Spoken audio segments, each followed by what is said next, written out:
teman-teman, tahukah kamu tentang sistem reproduksi pada manusia itu?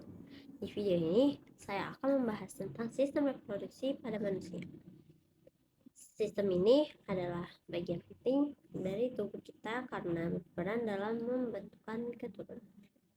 Pertama-tama, perkenalkan, nama saya Vira. Ini dia penjelasannya.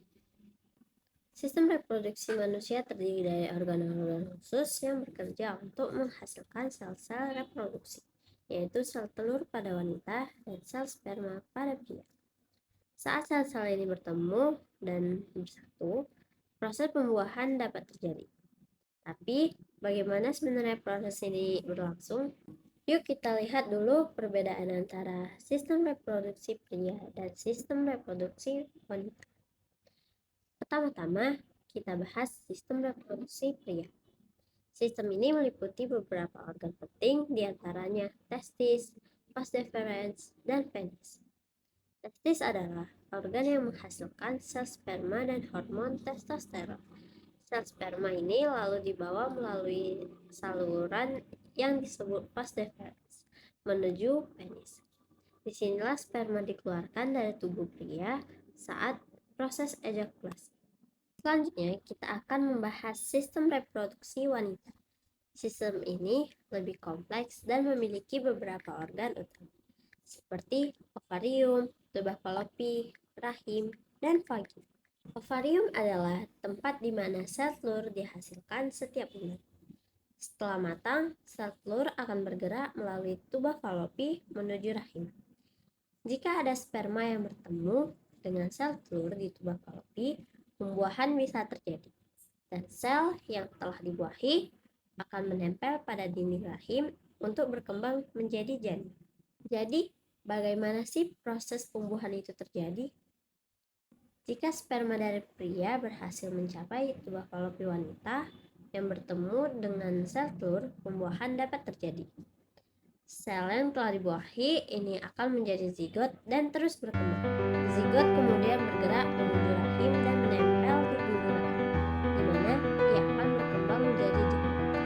Untuk memahami lebih lanjut, saya akan menunjukkan satu video tentang sistem reproduksi yang mungkin bisa kalian pakai. Sel telur keluar dari ovarium, ditangkap Fimbriae, kemudian memasuki tuba falopi.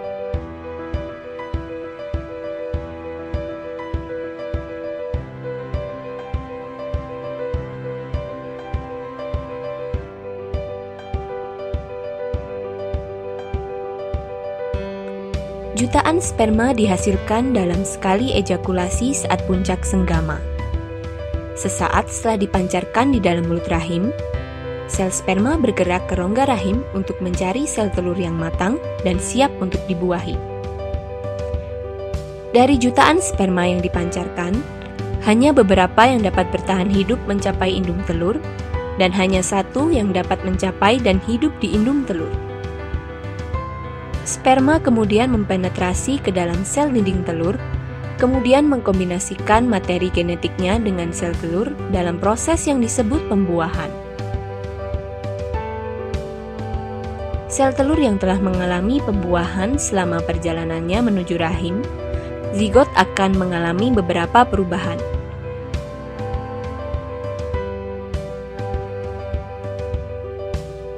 Di rahim, zigot akan menempel di dalam dinding rahim, dan disinilah zigot akan berkembang menjadi embrio dan akhirnya akan menjadi janin.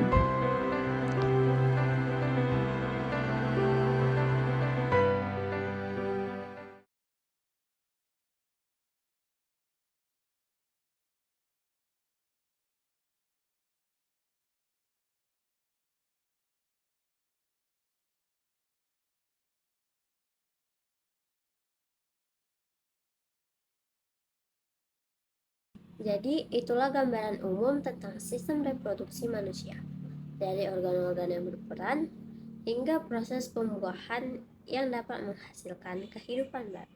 Sistem reproduksi sangat penting untuk memastikan keberlangsungan kehidupan. Dengan memahami proses ini, kita lebih menghargai bagaimana tubuh kita bekerja. Semoga penjelasan ini membantu kalian memahami lebih dalam tentang sistem reproduksi manusia. Jadi, itulah materi singkat tentang sistem reproduksi pada manusia. Semoga materi singkat ini membantu dalam memahami apa itu sistem reproduksi. Jangan lupa untuk terus belajar dan memahami tubuh kita. Karena semakin kita tahu, semakin kita bisa menjaga kesehatan. Terima kasih sudah menonton sampai habis. Bye.